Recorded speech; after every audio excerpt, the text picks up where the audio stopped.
Welcome to High Power Designs. I want to take you for a quick tour through my website and get you up onto High Power Designs. Here, I found this interesting because I put on my very first canvas called Home on my home page. This canvas was my very first canvas that I sold in exhibition, which I thought is pretty cool. This little village right here is called Asawasta, which is where my matrilineal lineage is. Here's also my logo for my business, and I used red for healing, action, confidence, life, and courage. And here's a video introduction that kind of introduces you to my website, and here's a little section in About Us. Somewhere that's supposed to generate excitement and grab your interest and feature different things that I do in my work. And here is my biography, my personal biography. My traditional name is Powetz, and my family roots are in Hashquit, Tlohuit, Lekwungen, and Penelakut First Nations. I'm a proud mother of two young, strong cultural men. Currently, I am honored to live on the unceded and traditional territories of Tisha and Hupachisa First Nations. As you introduce yourself with your matrilineal roots, and the Hashquit and Tlohuit are from the Nuu-chah-nulth Nation, and my patrilineal roots, Lekwungen and Penelakut, are from the Coast Salish Nation. I take great pride in my artwork. I feel like it's a small part of myself as a residential school survivor, which is why it is so important, because I feel like having access to our culture and their language is something that is a rarity that you see of survivors from residential school. So I try to encapsulate that into my introduction. My belief in my restoring language. I put here, I will not be defined by past trauma and present challenges of my educational goals by striving for a life of language living through art. Talked a little bit about my goals and desires to inspire change. This is important as a residential school survivor because not every day do we get to go for our master's education and be successful.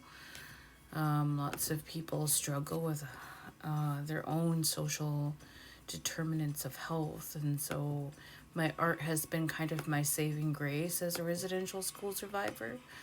So I wanted to kind of show you, this is 36 by 72 canvas of my home village of Isaac in the Heshquet territory, and I wanted to show you that I put it on some glasses and some mugs and stuff, some travel mugs, and there's a lady who actually won the canvas. Well, she didn't win it. Here is a 36-inch by 72-inch canvas that I painted for EDLM 550 with William Roger. It was a reflection, so I got to talk about that in that assignment. And here I wanted to talk about my responsibility that I take very seriously as a culturally responsive teacher, teaching philosophy in the education system. One of the most extraordinary qualities of an educator is my ability to implement my philosophy and authentic generosity. Generosity is something that is not really taught in the education system currently, so I feel like it's a good format for me to kind of put myself out there and kind of define myself as an Indigenous educator, learner. I feel like as I go through this education system in reflective practice with a master's program, that this generosity and my learning kind of go hand in hand, because I'm a learner at the very same time as I'm an educator. So as I strive forward, I feel like I'm trying to hold on to my connections with my language and my ancestors, because this is a tremendous part of who I am. And I feel like Indigenous students really fight with this in their education system as well, where they try to balance their life of both education and so on. Here, I actually have my love design right here, which is kind of cool, and my Thunderbird woman. The Thunderbird woman is kind of, if you want to learn more about it, you can learn more about it in here, which I will talk about it in a minute. It is hard to emulate the beauty and dignity of language and art in our new channeled people. It is hard to capture the beauty and the magic of identity. I talk about the transference of knowledge for people to live a better life, and how that is magical because I get to unravel them as an educator and a student, and watching them become more in touch with themselves is that's where the magic really happens. And I feel like that's in the real vulnerability of going through art as a student learner practice. uh I also wanted to talk about in here, because I am a residential school survivor, I put in here, as I understand learning and creating learning opportunities, I realize that I'm a bridge between a dark history and a bright future, because I feel like it is in this relationship as an Indigenous educator.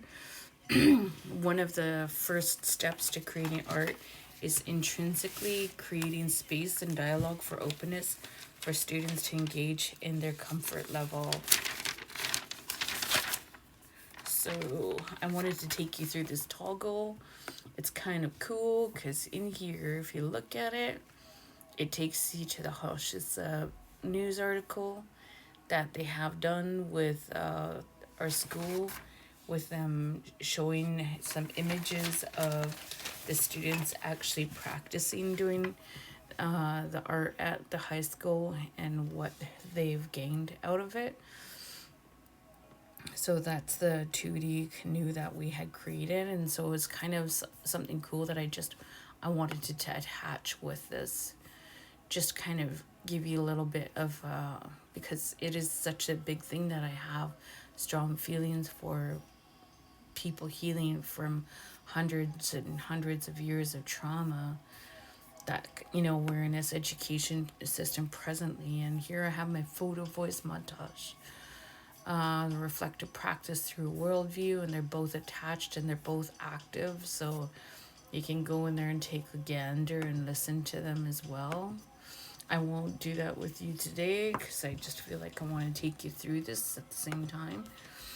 One of the cool things about this is I created this new school logo for our school, where their old school logo was the Spanish fleet symbol. And it's talking about my Indigenous leadership philosophy. Indigenous leadership is a way of being, and I talk about how we need to have inclusive programs for Indigenous studies for everybody, and it has to trickle down through the Board of Education, the stakeholders, and the administrators and the staff of the education system to fully embrace it for Indigenous students. Because I feel like when an Indigenous student can see themselves in their education system, they have more chance of being a successful candidate throughout their education experience. So here again, I talk about I excel in building relationships through trust and vulnerability because I'm a learner along with students, and I embrace my areas of growth, and I really keep myself at a level of being humble with my students, because I feel like as they can see my vulnerability and my weakness, that kind of gives some space to trust me as well. I talked about how being reliable and being consistent really kind of affected my relationship with the teachers, and it made them have more meaningful conversations with me because I was there consistently throughout their time, and so kind of harnessed this relationship to build the relationship between the two of them. So I also talked about how my future goals are to teach an art class using my traditional language. I am not quite there yet, but I do definitely hope that one day my younger son will have the ability to speak fluent language.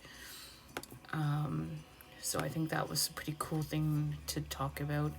Here's my artifact and reflection.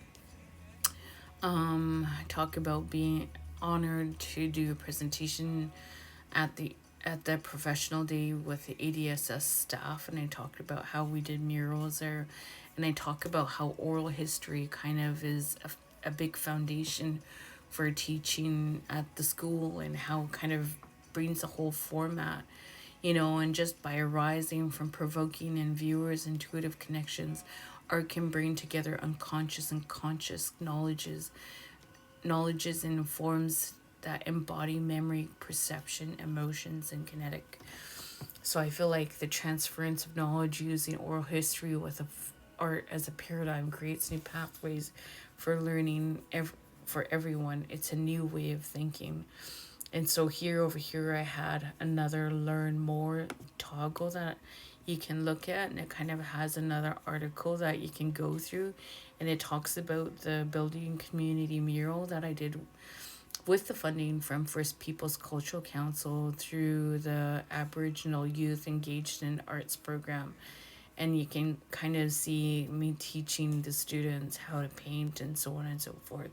So I even got to show them how to draw and stuff, and so they got to explore their own way of being as well. So they got to implement parts of themselves into this mural that's going to be there for a lifetime. Here, I wanted to show you a video. I'm not going to show you the whole entire thing, but it kind of in here I talk about the oral histories that have been implemented into these 4 feet by 8 feet canvases, and there's 3 of them there. So I thought that one was kind of cool. It's kind of a cool way to do things. And then I implemented a testimonial and reflection with John Wall, the law teacher at ADSS. And I started, he watched me for a long time and observed me in the school system just to make sure that I was a reliable person, and just my consistency and dependability of showing up. And I really developed this relationship with him, and I really harnessed this relationship in an area to growth. And it's just, I talk about doing legacy work a lot of times, and knowing that I am leaving a legacy behind for our students and staff alike, right? Because everybody's in this together. And so thank you for following me. Here is another way that people can contact me as well. They can drop me a message in here and send it to me, and it will just go directly to my Gmail. And then here kind of shows you how to get in touch with me through WhatsApp and through my cell phone. So I feel like I kind of taken you through everything as well. I'm not entirely sure that I showed you this one, but this one's kind of a cool toggle that I wanted you to bring you through. And it's kind of...